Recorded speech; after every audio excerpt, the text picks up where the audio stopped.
Saudações, eu sou Ari. Todas as manchetes vão dizer que ele nunca fechou o caso dos reféns em Gaza, que não resta mais ninguém e que eles cumpriram a parte deles.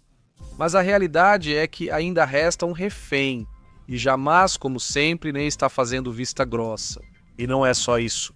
Enquanto todos olhamos para o sul, para Gaza ou para o norte no Líbano, algo muito mais perigoso está acontecendo, literalmente, a 15 minutos de carro das praias de Netânia, uma das cidades mais importantes do centro de Israel. As FDI fizeram uma descoberta muito importante em Tulkarem, algo que, segundo a mídia internacional, não deveria existir. Em Judéia e em Samaria, o que é conhecido atualmente como Cisjordânia, algo que muda as regras do jogo para qualquer um que viva no centro de Israel. O que vou compartilhar com vocês hoje não é apenas uma notícia, é a prova de que a estratégia de cortar a grama acabou e começou a guerra de cortar as raízes. E eu sei que muitos vão se perguntar: Ari, por que há escavadeiras levantando o asfalto em Jenin e tropas das FDI como se fosse a mesma coisa? Bom, já vamos chegar nisso em um momento. Primeiro vamos aos fatos crus e contundentes. Quero que vocês visualizem o mapa de Israel agora mesmo. Pensem na cintura estreita do país.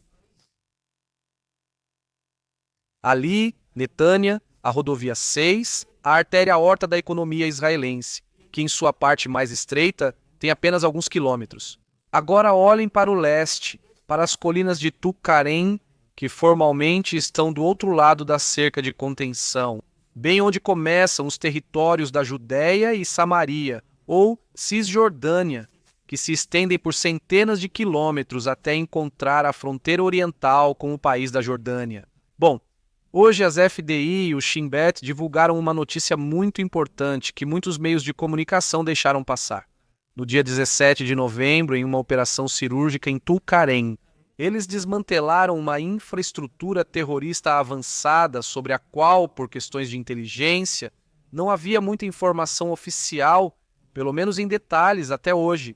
E o que encontraram? Bem, não encontraram pedras ou coquetéis Molotov, eram foguetes em fases de preparação. E ouçam isso, um deles já tinha uma ogiva explosiva instalada, o que significa que estava pronto para ser disparado em direção ao território israelense. Isso significa foguetes no coração da Judéia e Samaria. A investigação revelou os arquitetos disso num terrorista chamado Ahmad Abu Samra. Esse sujeito não era um novato. A inteligência israelense revelou que ele já havia colocado explosivos. Foram veículos militares em setembro, por isso ele tinha ordem de busca e participou de outros ataques em dezembro. Em um desses ataques, o ex-comandante da Brigada Regional de Menash, um coronel, ficou ferido. Por que isso é crítico? Bem, porque Ahmad Abu Samra e seu cúmplice Khalil Krisha, que fornecia os materiais, não são lobos solitários, são engenheiros, membros de um sistema. De acordo com fontes de inteligência, eles estão inspecionando modelos antipatrióticos. Em Tulkarem, imaginem um foguete disparado, não de Gaza em direção a Ashdod, uma das pequenas cidades israelenses próximas a Gaza, mas de Tulkarem em direção à usina de energia de Hadera, a rodovia ou a qualquer outra área densamente povoada das cidades vizinhas. Israel. Da mesma forma, eles têm o centro de Israel muito perto. Mas vamos com calma, porque para entender por que há foguetes em Tulkarem hoje, precisamos entender o que tem acontecido nas sombras nos últimos meses. Isso, claro, não veio do nada. Se vocês têm acompanhado as notícias que compartilhei neste canal, já devem ter visto imagens das FDI entrando em Jenin, em Tulkarem ou em Tubas. Todas cidades dentro da zona árabe da Judéia e Samaria, com uma força que não víamos desde 2002, operações em grande escala desde agosto de 2024 até agora. Por quê? Porque o que estamos vendo é a gazeificação da Judéia e Samaria. O Irã tem enviado dinheiro e armas pela fronteira com a Jordânia, inundaram os campos de refugiados de Nur Shams e Jenin com fuzis explosivos avançados. O exército de Israel entrava, prendia alguém e saía. Agora não? Agora eles veem 9 tratores gigantes rasgando as ruas, e eu sei que muitos amigos no exterior vão me dizer: Ari, é necessário destruir as ruas. Isso já não é demais? Por que fazem mal às pessoas como se fosse algo simplesmente premeditado e maldoso? Bem, essa é exatamente a pergunta que se faz na apresentação. Você já foi para Turcarém, naquela vez ingraficíssima. Os terroristas...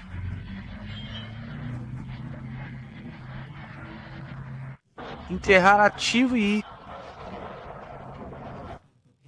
A Raad Tonel já não é mais uma guerra de tiros, é uma guerra de minas. O trator não está quebrando as ruas à toa, está detonando minas para que os soldados e os veículos não sejam explodidos. Em outros casos, isso serve para interromper a passagem de caminhões com material bélico em movimento. Quando percebem que as FDI vão lançar uma operação em um ponto específico, isso é feito para que eles não possam, obviamente, ser movidos para outro lugar. Esse é o motivo de vermos tratores levantando asfalto em algumas ruas de certos bairros. A outra mudança histórica. Por 20 anos, Israel quase não utilizou força aérea na Cisjordânia. Agora, drones e ataques aéreos seletivos viraram rotina. Por quê? Bem, porque as células terroristas em alguns lugares, como em Cashibesh, Nablus ou no campo de Balata, se tornaram tão densas e armadas que entrar a pé é praticamente uma armadilha mortal. Então Israel decidiu que, se vocês transformarem seus bairros em bases militares, Israel vai tratá-los como alvos militares.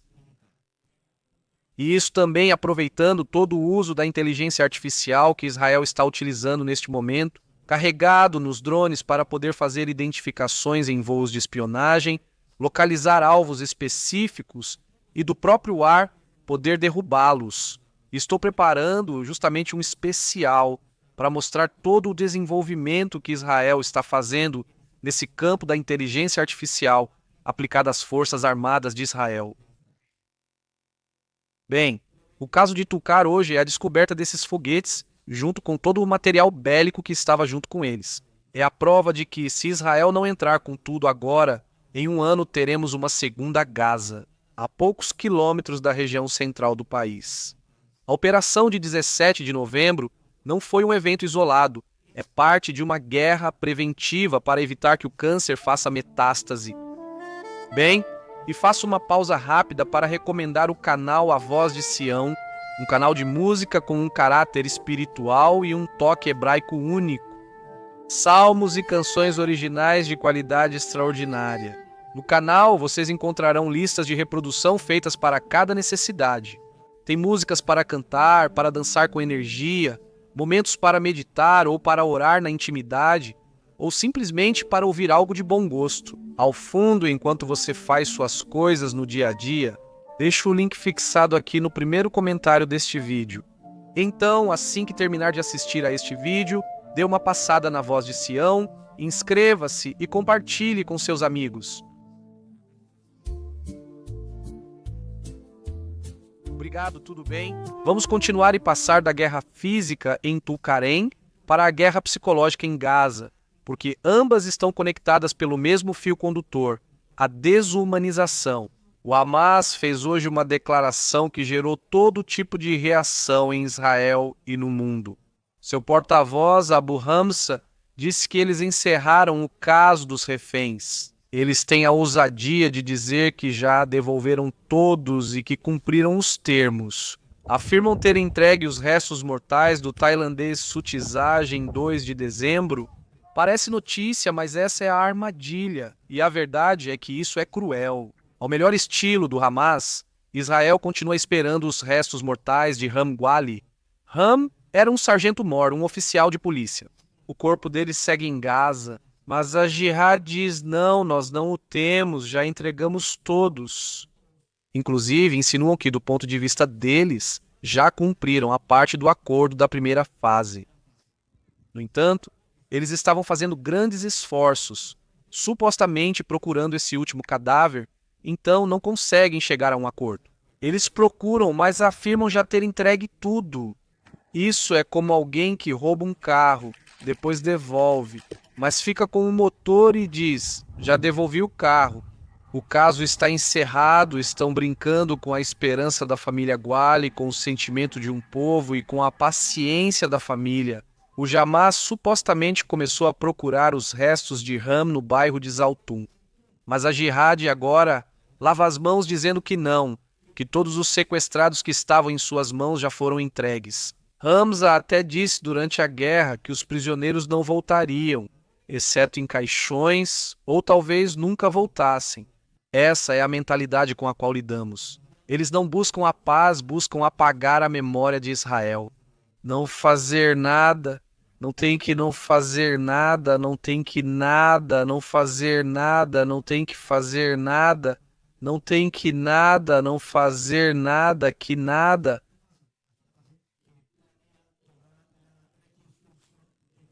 Não fazer nada, não fazer nada, não fazer nada, não tem que fazer nada. Vamos aqui, perto de Israel, com uma notícia que preocupa muito e que, na verdade, nos faz perguntar: o que está acontecendo no mundo? Atenção, porque Tailândia e Camboja estão em guerra aberta há 48 horas. Ontem, segunda-feira, a Força Aérea Tailandesa lançou ataques massivos depois que colapsou o frágil cessar-fogo que haviam assinado em julho. A razão não é uma simples disputa de fronteira, é uma guerra por recursos. O conflito explodiu pelo controle da zona de reivindicações sobrepostas no Golfo da Tailândia, uma área rica em petróleo e gás que ambos reivindicam, somado à eterna disputa pelo templo Preavirar, onde relatam novas minas terrestres. Então, enquanto o mundo olha para Gaza, os conflitos por energia estão sendo reativados na Ásia. Quando os Estados Unidos, autoproclamados policiais do mundo, parecem fracos. E isso merece muita atenção. Porque qualquer um poderia pensar que são países que lutam com pedras e paus, e a verdade é que, para quem não sabe, são países que têm um poder bélico muito grande. Vamos acompanhar de perto tudo o que acontece lá. Bom, então, é assim que estão as coisas em Tulkarem. O inimigo já não joga mais pedras, fabrica foguetes e usa minas antitanque. Israel teve que mudar sua doutrina militar e tratar a questão da Judéia e Samaria como em Gaza para poder evitar uma catástrofe maior em Gaza. A Jihad brinca de encerrar casos para torturar as famílias e forçar um fim da guerra, sem devolver o último sequestrado. Rano, Tailândia e Camboja entram em uma guerra perigosa que devemos acompanhar de perto. Gostaria de ler nos comentários. Me deixem saber a opinião de vocês sobre todas essas notícias. Inscreva-se no canal e ative o sininho para ser avisado de novos vídeos. Não vá embora sem deixar seu like, compartilhe este vídeo. Até mais.